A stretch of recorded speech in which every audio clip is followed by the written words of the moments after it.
Welcome to Season 2 of Skillcast, the podcast by the London Organisational Skills Development. My name is Nurbanu, and I am your host. I'm thrilled to have you join me on this journey of growth and discovery. Each episode, we're sitting down with incredible guests, think experts, pros, and inspiring go-getters who'll share the stories and skills that fuel this success. Whether you're here to sharpen your own skills, get inspired, or just enjoy some awesome conversations, you're in the right place. Let's dive in.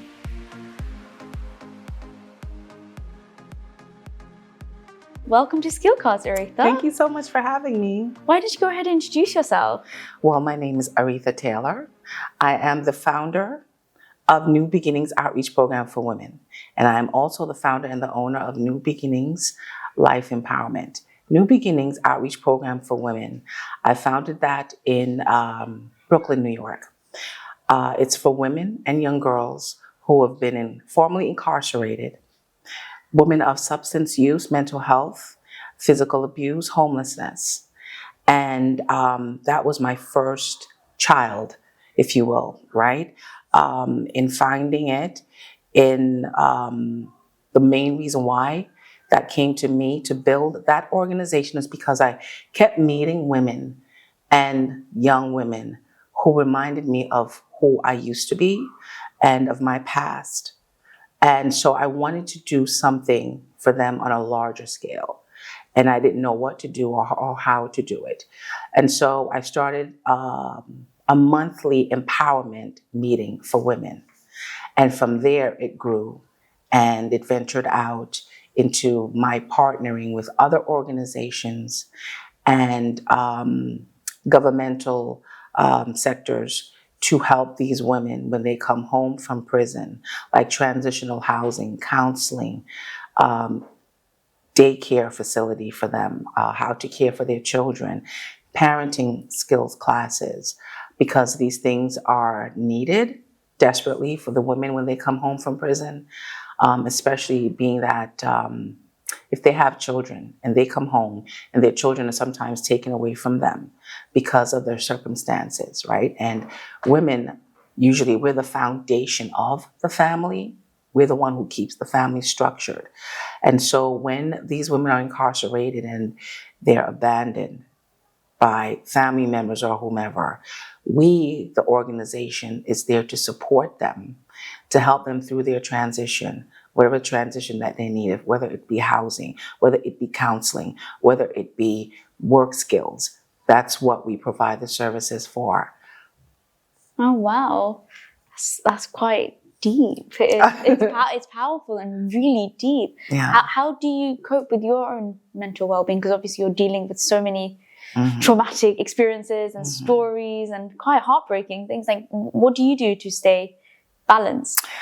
Great question. When I moved to Jamaica 4 years ago, right, I live in Jamaica part-time, and I went through a deep depression.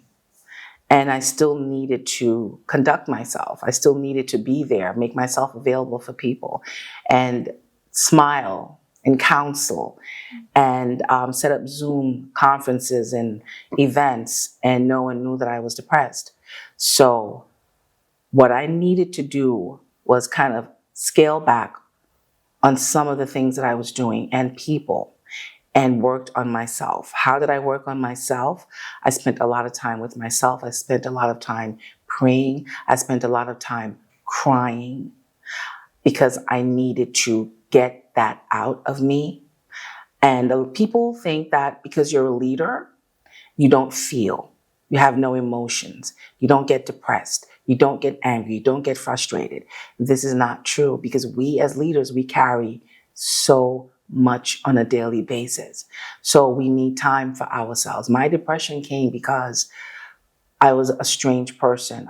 This was a foreign country for me. Even though I was born in Jamaica, it was foreign to me because I didn't know Jamaica. I needed to learn the people, learn the system, learn the country. And it took me away from my family, from my daughter, from my friends, from my church. So I needed now to learn Jamaica. And that gave me, that brought me down. And it was very depressing for me. So what also helped was talking about it. I spoke with friends, close friends of mine.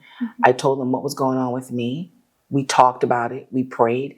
I cried almost every single day, almost every day.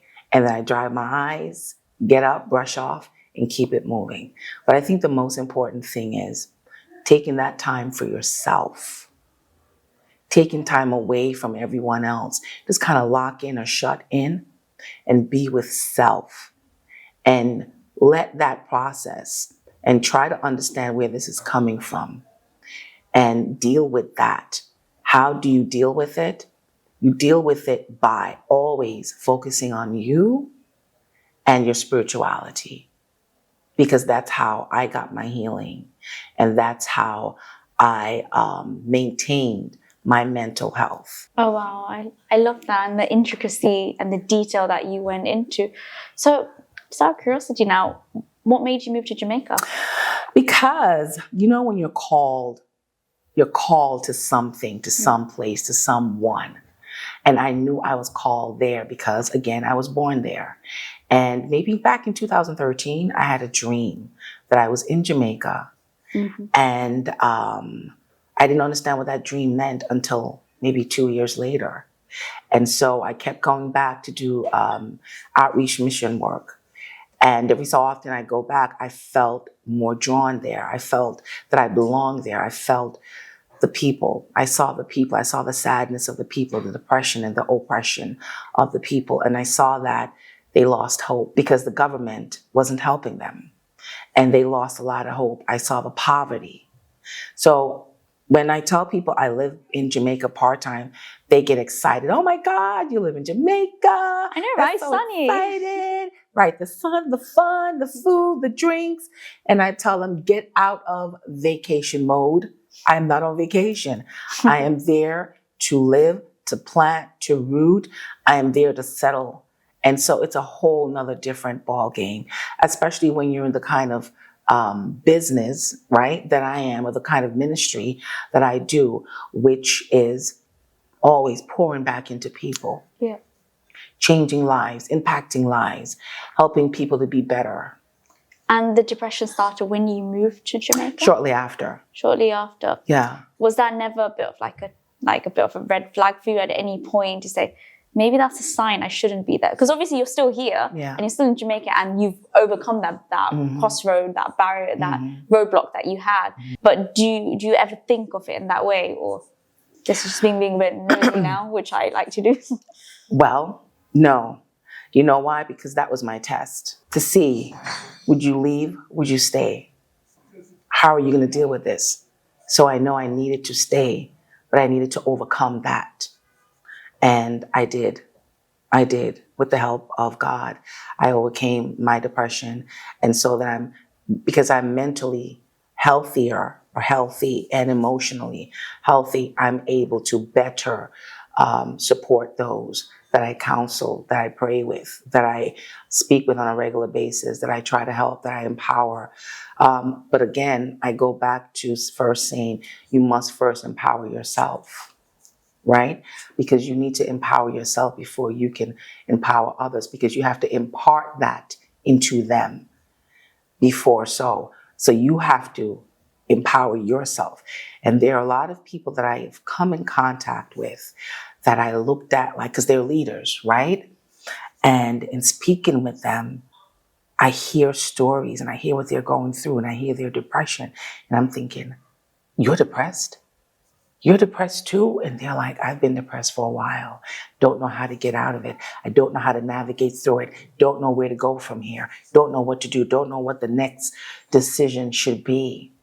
And me going through what I was going through, that strengthened me because I was able now to counsel them, right? In that way. In the meantime, I was counseling myself. So that was also empowering me. I didn't and I couldn't sit in that depression. I didn't want to. It served no purpose, right? It served no good, not for me and not for the others. So no, I knew I could not leave. There was no other choice. Like that. So what was your motivation? What kept you trying? Because obviously depression is one of those places where you're just feel really down, really Yeah. low, no matter what happens. Yeah. How did you keep yourself motivated? Did you have someone supporting you, say, girl, you got this? Or were you kind of emotionally just trying to bring yourself out? What was your technique? One of my friends asked me that question a couple of months ago. She goes, how are you able to sustain excuse me, yourself? How are you able to continue to stay strong and motivate? And I tell her, because I pray a lot. I don't have those people behind you that pushes you, you know? I'm always the one pushing. I'm always the one encouraging, no matter how down I feel or no matter how down I might be. I'm constantly pushing and motivating and encouraging. I stay encouraged because of my faith. If it were not for my faith, I would not even be here speaking with you. So that is how I stay encouraged and strong and empowering myself on a daily basis because of my faith. My faith gives that to me. My faith pours that into me so I can pour into others. And there are times where I shut down for a day or two because you must. I shut down, shut off my phone. I don't want to talk to anyone. I don't want to do anything because I need to be poured back into. I need to be re-strengthened. So when you say faith and prayer, are you referring to going to a church or a place of worship? How do you see faith and religion? Well, my faith, I have a personal relationship with Christ, with Jesus, with God. That is my faith. I read my Bible and I pray every day. Sometimes my tears are prayers because sometimes I have no words, absolutely no words, because you're in so much pain, right? You're in so much mental pain, emotional pain that I have no words. So I cry. I cry almost every day, not so much for myself, but even for others, because I'm sensitive to others' feelings and their emotions, and I feel what they're feeling. And sometimes what a person is emotionally feeling, carrying, I feel it for them. And so I go through that process with them. So I emotionally connect with an individual, especially if they're speaking about a certain thing in their life that took place in their life. And I've gone there, I've been there. I know what that feels like, so I can relate. One time I was feeling so down and I had an appointment set with a young lady. Didn't want to talk to her, didn't want to be bothered. I just wanted to sit in my emotions, right? So because I'm a person of my word, I called her up and we began to talk, and I heard that she was really down. And I asked her, what's going on? And she's like, Aretha, I can't even tell you. But I heard a whisper in my ear that says, tell her how you feel.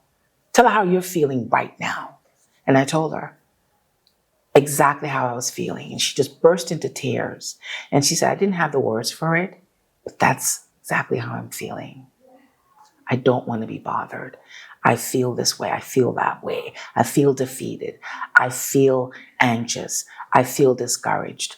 And we talked for maybe about an hour, and I prayed with her. And we stayed in touch because of that. So that's what I mean by emotionally connecting with someone as well, and spiritually connecting with someone. That is very important. To be in the place that I am and to do the work that I do, you have to be emotionally intelligent and emotionally connecting with that individual to help them through what they're going through. Yeah. And emotional stability is where you need to emotionally be stable, not only understand other people's feelings, but understand how you're feeling and always stay grounded and being able to kind of just shake it off, right? Like, because obviously you're taking on a lot of energy, like they're like cold energy, exactly. And then you're like, how do I get rid of this now? Exactly. So do you deem yourself as a healer as well, or sort of a medium? No. No. Because you mentioned like a whisper in your ear. You hear that? That was from God. That was from God. Yes. So I don't say that I'm a healer because it's only because of the relationship that I have with God. He is the healer. He's the healer. And he gives you the power to do so because he works through you to bring healing to others, whether it's spiritual or emotional or mental healing. So in that capacity, I would say yes. But for me to say I'm a healer, I won't. No. Okay. That's quite nice, like the way that you describe, because that's how I see it as well. I see that someone, a divine, has given you this blessing, this skill, and you're able to work on his behalf in this physical realm. That's how I see it. But I hear people using, well, oh, I'm an energy healer. Oh, I do this sort of healing. And I think, well, that's interesting. So where did that, who's giving you this skill? And they're like, no, I was just born with it.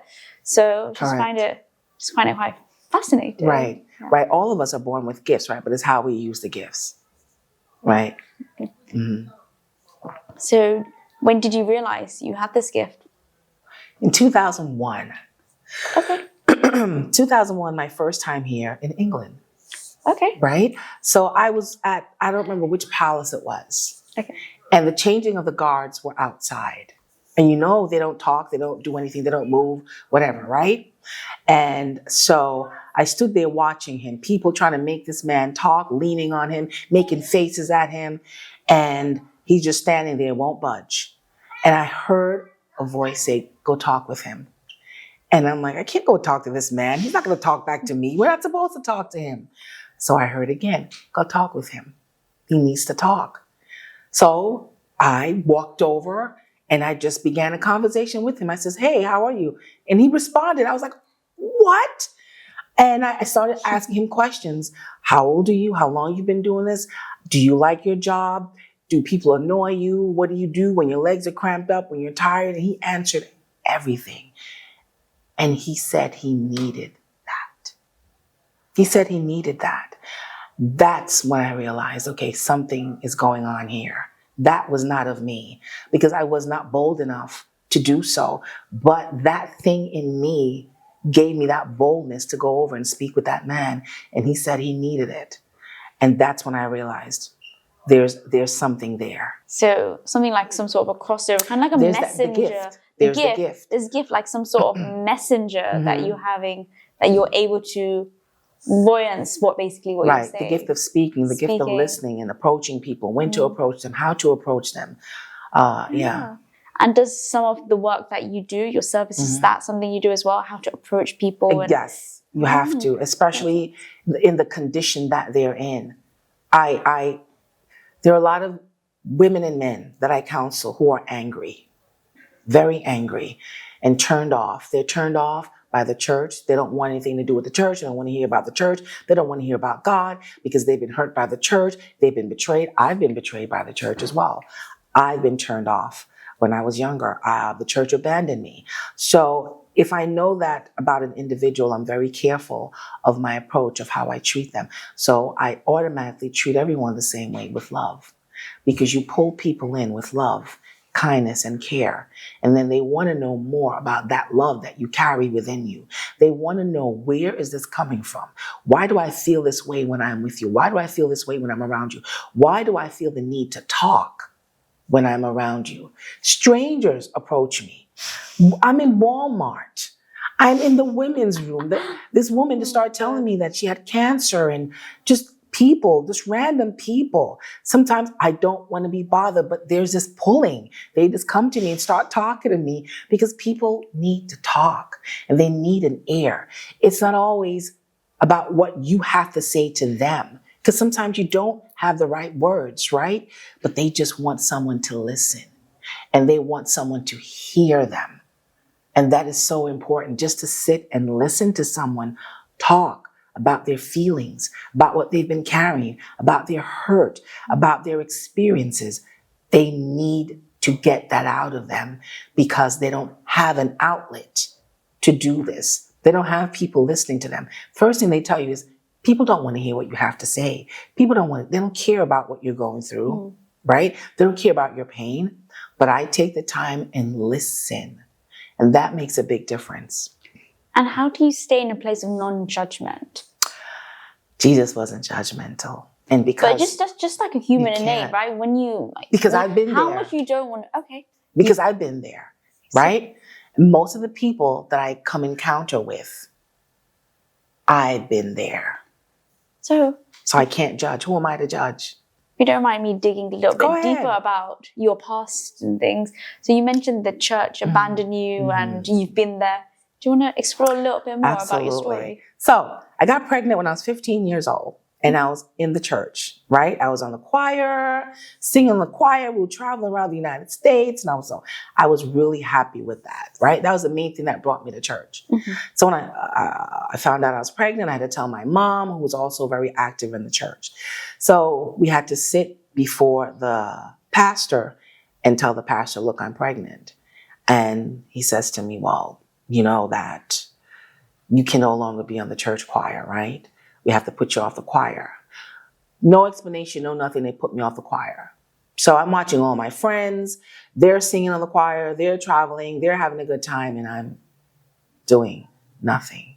So what that did was shamed me. It embarrassed me. It made me feel ostracized. It hurt me. And that stayed with me for years. And even after my daughter was born, no one came to see me at the hospital. No one came to see me at my home. No one brought over a gift bag. No one sent over a little envelope with money in it. They didn't counsel me. They didn't come and check on me, nothing. Do you know it was only several months ago that I called up that pastor because I didn't realize that I was still carrying that hurt. And one day, we have triggers, right? And I don't remember what it was I was watching. I was speaking with someone. And we went back in talking about babies, and I don't remember exactly what it was, but something triggered in me and I started crying. And I sat down, I prayed, and I said, where is this coming from? And then it was like a movie that I saw. I saw myself in the delivery room because I gave birth alone, had no family, no friends around. So you imagine a 16-year-old giving birth in a hospital with no one around to hold your hand, to comfort you, no one. But there was a nurse there who asked for my family. And I said, I'm by myself. And she held my hand and she said, it's okay, I'm here with you. And she helped me through the process. So I saw that, the hospital, then I saw from the hospital my room that I was in. And I started crying. It was a 16-year-old girl that was crying. And I felt abandoned. So I heard the Lord say, call him. I'm like, I don't know where he is. How am I going to find his number? So I am friends with his sons on Facebook. So I linked them up. They sent me his number. I call him up. Hey, Pastor Gray, how are you doing? This is Aretha. Do you remember me? He's like, of course I remember you. I said, I need to talk with you. So I brought that up to him. And he says, let me tell you why we did this. We did it because we didn't want people to ridicule you. Other churches seeing you pregnant, singing on the church choir. We didn't want them to ridicule you or criticize you. I said, but there was never an explanation. You just put me off the choir. No one came to see me. No one came to visit my daughter. Y'all abandoned me. And I carried it for years. And in speaking with him, my body was shaken. I was crying. And I said to him, I looked at you as my father, a father figure. And I wondered for years, were you disappointed in me? He goes, absolutely not. I was not disappointed in you. And it was like I needed to hear that, from him, that he was not disappointed in me. And I had no idea. I was still carrying that pain, that deep-rooted pain for so many years. And many of us, we're carrying pain and hurt from we're children, from even in our mother's womb, we're carrying hurt and pain. And we behave in certain manners. We make certain decisions. We see ourselves certain ways, even our jobs that we choose. It's because of the pain and hurt that we're still carrying, not realizing where this is coming from. You're quite intuitive. You're one of those intuitive individuals where you realize things and understand about pain and triggers and all of these things. What about those that are holding on to things, they're struggling in life and pain, and they're just not able to pinpoint what pain it is? Because in order for them to pinpoint, oh, okay, this was something when I was 5 years old and I got bullied in school, it could be something that could be that could be something they're holding on to, but they don't realize that's what they're holding on to. How can an individual pinpoint what they're holding on to, what it is for them to release? Because they know they need to release. They are in chronic pain. They do have issues. Do you have any suggestions for them? This is why we need to have conversations. And this is why I sit and I listen to people. And I know how to ask questions and what questions to ask, depending on what they're saying. I'll ask questions that are thought-provoking questions. So if I ask, where's your mom? Where was your mom during that time? They begin to think. And I'll ask them another question. They begin to think. Then when they begin to think, sometimes they're answering their own question, or they don't realize, oh my God, this is where that's coming from. Then they put two and two together, and I will see it or hear it. The tears start coming. Their voice begin to change. Whether they be a man or woman or a young person, it starts to add up to them that this is where this anger is coming from. This is where the abandonment is coming from. This is where the rejection is coming from. This is why I feel so needy. This is why I do this. This is why I do that. Because I know how to ask certain questions, because I listen. It's a skill. Listening is a skill. And I find that not a lot of us have it. And it's okay, because it's a gift. And I cherish that gift. So I sit and have conversations with individuals. And I listen very intently to know how to ask these questions, so that way they know where certain things are coming from. I love that. I love the way that you explain that. So obviously not everyone has access to yourself. Obviously more people are going to know who you are through podcasts and just building your personal brand. However, for people that don't have access to someone that has such good listening abilities, are there any self-reflection questions they can ask themselves that are thought-provoking, that they can somehow release themselves? Obviously, I know I appreciate having someone counseling you and speaking to you is very, very important, because you understand more. But just in the interim, until they find that person, is there any evaluation questions or reflections that you suggest to them? When did this start? When did I start behaving this way? What happened in my life during that time? Where was I? What was I going through at this time in my life? Who was in my life at that time?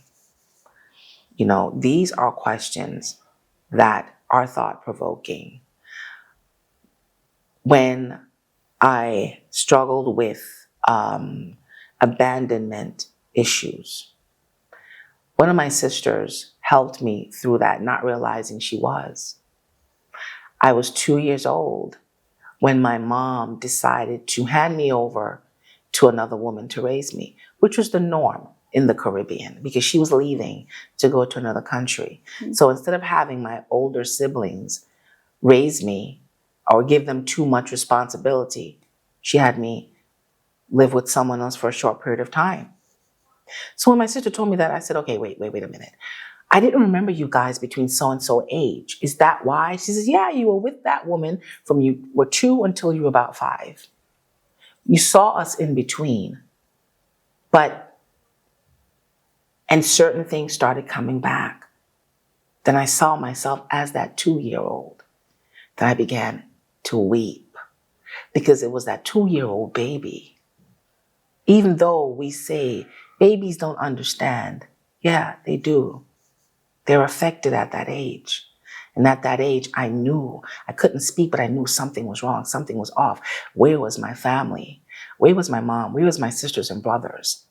And I remember my sister saying every time they came to see us, I always looked sad. When she said that word, oh my God, the waterworks again. So in conversations, it's healthy to have hard conversations, even though we don't want to have them because they're painful. But it's healthy to have them, and we should have them because it helps us to heal. It helped me to be a better mother. It helped me to be a better person to myself. Because before a mother or a leader, I'm a woman, right? And I have to embrace that person, that individual. I'm a woman. My name is Aretha. Who's Aretha to Aretha? Who am I to myself? Before I can be a mother, before I can be a pastor, before I can be a leader, before I can be a counselor, I must be something to me. Then who am I to me? How am I treating myself? What kind of relationship am I having with myself? So I must first do some digging, and you must want to do the work. The work is important. Many of us don't want to put in the work because we think it's too much work, but it really isn't. It really isn't. It's hard when you get there because of the pain. But once you get there and you feel that pain, it only lasts for a couple of seconds. It's worth it because you're healthier. You're making better decisions, better choices. Your relationships are healthier. Relationship with your friends, with your families, with your spouse, so much healthier. How do you make other people feel comfortable to, because obviously you're so open, you're so transparent. How do you get the other person that you're speaking with to feel? Because a lot of people, they tend to hold it all in, bottle it all up. They don't want to share because they're afraid of judgment, what people will think of them. Like, how do you make them feel comfortable to want to communicate, share with them? I share me with them. I tell them about me. I tell them about my past. I tell them about my hurt. I give them information about myself. I'm transparent. That helps. Big time, that helps. Especially being a pastor, because a lot of pastors, they don't do that. And that's wrong. That's wrong, because then you want people to look at you as if you are a God and that you're perfect. And you're not God. You're not perfect. So what's wrong with telling them about your mistakes? We make mistakes every day. Every day we do something or think about something we shouldn't. We get into situations. Be transparent about who you are. Be transparent about your mistakes, your errors, your past, because this is how we help others. Insightful. I had a really insightful conversation with you. But just before we end off, I'd love to hear a little bit more about how do you kind of unwind and kind of take away, because when you're listening to people, you're taking on a lot of their burden, a lot of the things that they're talking to you about. And I think we briefly touched on that already, but is there any other passion projects that you have or something to just get your mind off this whole helping people? I watch Netflix. Netflix. You watch Netflix. What are you watching at the moment? Netflix, I watch YouTube. I do things to keep my mind off of that because I'm constantly Because your thinking, mind is, yes. always. Even in my sleep, I'm thinking. What would they be thinking? How can I ask that question better? Like, how do I get them to open up? So, I'm thinking, how can I make a difference? Sure. How can I make a change? What can I do to make things different or better? I'm constantly thinking of different ways, different things on how to better me, better the organization, the ministry, the works that we do. Who can I partner with? Who can I talk with? If I had a conversation with Mary Jane today, right? And she's in a situation. How can I help Mary Jane? What can I do? Who can I talk with tomorrow to help her out? These are things I'm constantly. So to digress, to not think about any of that, I put on that TV for a little bit. What do you watch on Netflix? Oh, man. It depends. I don't like series, but it depends. It depends on the movie that I love movies. I love stories. Love stories. Okay. Comedies. Yeah. Sometimes I go on YouTube and do some YouTube movies. Or I spend some time with family, just chit-chatting, shooting the breeze. Nothing serious, just shooting the breeze. But for some reason, sometimes it turns serious, and I'm like, God, I don't want to be bothered. With you, it's always going to be serious because you're such a good listener, right? You're a good listener, and you're very open. You're vulnerable as well. Yeah. You create this safe space for people, and that's what it is, and that's why people are drawn to you. And I hope people continue to be drawn to you. Thank you. If people ever want to reach out to you or learn more about the work you do, how can they do so? They can email me at N as in Nancy, B as in boy, the word outreachpro@gmail.com. That's NB outreachpro. What did I say? Outreachpro@gmail.com. Yes. I'll put that in the description as well, so people can have a little read of that as well. Absolutely. And reach out to you. Oh, so lovely having you It was on the a show. pleasure being here. Thank you so much. I appreciate your time. You're welcome. I appreciate your questions. Thank you.